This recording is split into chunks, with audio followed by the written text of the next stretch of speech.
son accidentally broke my dad's favorite vase. He refused replacement but won't stop complaining and got mad even I bought a new one. When I was a teen, my dad bought a big glass vase and put wine corks in it. It sat on top of a small table in the living room for years. Every month my family goes to lunch with him. The vase broke when my son was running around my dad's living room in October of last year. He accidentally knocked over the table. I said I was sorry right away and offered to buy a new vase. My husband and I also cleaned up. At the time, my dad turned down my offer to replace it. He said that he knew it was a mistake and was glad that my son wasn't hurt. I think he was 2 years old. There was a lot of glass on the floor. I apologized multiple times over the course of the subsequent few months and offered to pay for a new vase on multiple occasions. My father insisted that everything would be fine. Towards the end of the previous year, however, my father began to talk about how he cherished the cork vase and how expensive it was when he first purchased it. As time went on, he continued to struggle with an increasing number of problems. One of the things that he would remark was that whenever we came over, my son would frequently break the vase. There were also times when he would joke that we ought to give him more time to conceal his jewels from my child when we came to visit. We went to the party he threw at his house last week. His friend, who hadn't been over in a while, saw that the vase was gone and asked what happened. My dad told me that my little brother broke it and I hadn't fixed it. My husband was close and could hear it. When I saw my dad after the party, we got into a fight. His response was that he had the right to be angry, that my son had broken his things. I told him he was mad, but the fact that he turned down my offer to buy him a new vase did not give him the right to complain that I didn't do it. He can either take back his forgiveness and make things right with me, or he can take his mind off the vase and stop blaming my kid for the accident. He can't call my son names about this. I'm still being told by my dad that I'm wrong. To begin, one of the commenters suggested that the solution would be to purchase a vase for each and every holiday and event, including Father's Day, his birthday, Christmas, and every other holiday. They proposed that he'd be purchased with such a large quantity of vases that he would finally desire that he had never before seen another vase. It has been resolved. In response, another commenter stated that they believed that person's way of thinking was wonderful. You could also get your father a bottle of wine and an empty box to assist him deal with his crotch. This would be an additional recommendation. Put the cork back into the vase when you go to the very next gathering. Demonstrate the number of times you had to drink in order to overcome his complaining. A second commenter then contributed a similar idea, stating that they were considering purchasing a new vase and some champagne, and then popping the cork, that it would hit the vase and cause it to shatter once more. Moreover, one commenter stated that Op was not the A, emphasizing that Op's son was just a toddler doing typical toddler things. They argued that Op's father should have toddler-proof the house. Op had already offered to pay for a new vase, but her father declined, so he should not be complaining now. The commenter added that they always found it bizarre to collect and display wine corks as if saying, "Hey, look at how much I drink, everyone." Another commenter took a different stance, pointing out that it depends on how the wine cork collection is done. They shared that their in-laws pop a bottle of champagne during momentous occasions, such as big birthdays, anniversaries, and graduations. They keep the cork and write the occasion on it, which they believe is a nice way to see all the causes for celebration over the years. Furthermore, one commenter blamed both the parents and Op's father for the situation, stating that they were not allowed to run around in other people's homes when they were.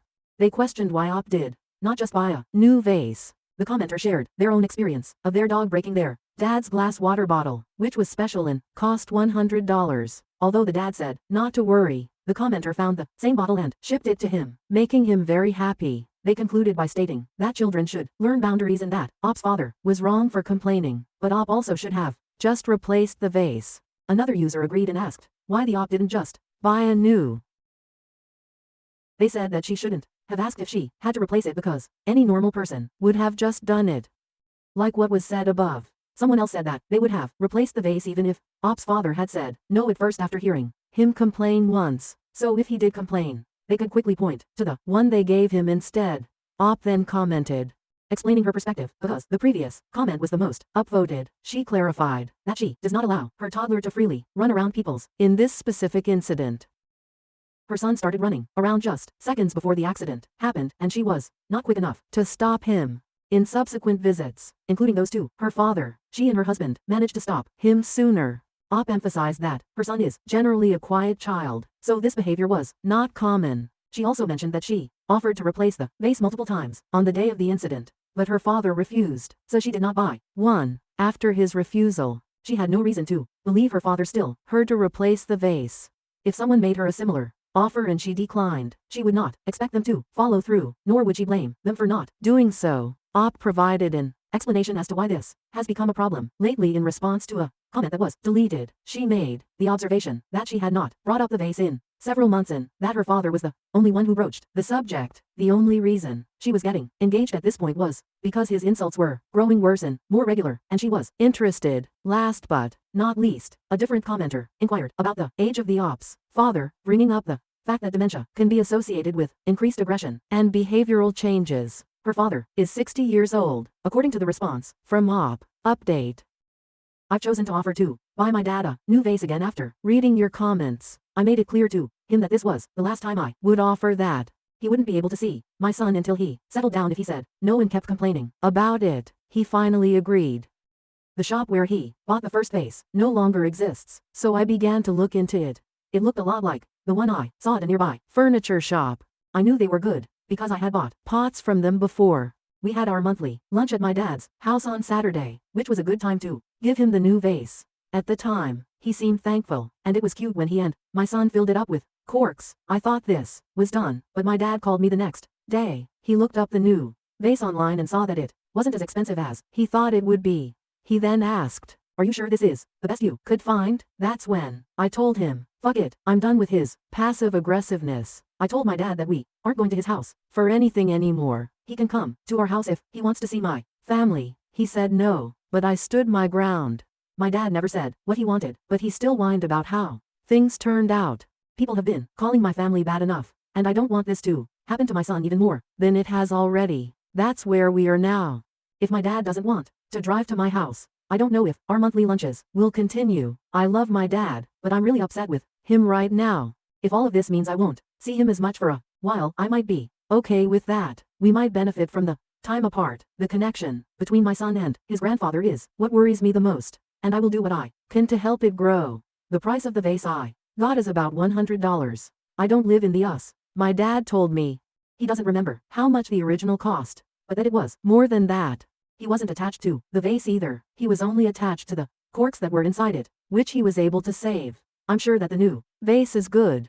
Comments. To begin with, one commenter expressed that op was definitely not the A. They remarked that unless the new vase was obviously of poor quality, which did not seem to be the case from op's description, the father's behavior was ridiculous. They felt that op had already taken the best possible action to resolve the issue and suggested that it was now up to her father to humble himself. In response, op mentioned that she did not regret buying the vase but emphasized that she had done her part. She added that she would never have reacted the way her father did and was very confident about the quality of the vase. Next, another commenter also agreed that op was not the A. They pointed out that while her father claimed to be over it, he kept bringing it up repeatedly, comparing it to and never letting you forget it. They questioned whether that person truly did you a favor if they constantly remind you of it. The commenter noted that her father seemed fine with the vase until he looked up the price, and they found it astonishing that the price of the vase had become more important to him than maintaining a relationship with his grandchild. They concluded that op's child was better off not being exposed to such pettiness and unnecessary drama. Additionally, another commenter reiterated that op was not the A2. They found it that her father had looked up the new vase online, noticed it was less expensive than he expected, and then complained about it. They questioned who would do that to a family member after they had done their best to make things right. Op responded by sharing her concern that her son's relationship with his grandfather was her greatest priority, and she would continue to encourage it. The commenter agreed with op's efforts but added that her father needed to recognize what was truly important and make an effort to improve the situation. Op acknowledged this, expressing hope that her father would come around. She mentioned that she had grown up distant from her grandparents and had always wanted her child to be closer to his family. However, she also recognized that it was her father's responsibility to make a genuine effort in this situation. In addition, a commenter recommended the original poster to take precautions to prevent her son from becoming the object of her grandfather's jokes, such as being referred to as the little troublemaker who breaks things. They issued a warning. That's something that, to be a humorous family story, could have a long-lasting and detrimental effect on the youngster. In addition, another commenter shared a personal experience, recalling how they were made to feel terrible for losing the pitch pipe that came with their great-grandfather's violin. They described how their father was essentially disowned by his mother over a $4 item that could easily be replaced on eBay. The commenter related this to Op's situation, and how seemingly small incidents could lead to significant emotional harm. Moreover, another introduced a different perspective by suggesting that Op consider the possibility that her father might be experiencing early signs of dementia. They explained that dementia patients often fixate on things and ask repetitive questions, which could explain her father's behavior. They recommended getting him into treatment as early as possible to slow the progression of the disease. Lastly, another commenter shared their frustration, stating that they knew people like Op's father who are never satisfied with any solution and simply complain to be the center of attention. They found this exhausting and expressed relief that Op was taking a step back from the situation. Additionally, another person agreed, saying that they could see the signs of such behavior immediately, having encountered similar people before.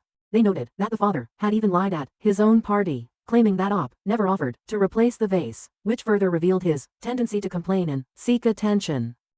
Thank you for watching. If you haven't subscribed yet, please do so and hit the notification bell to stay updated with more shocking real-life stories happening around you.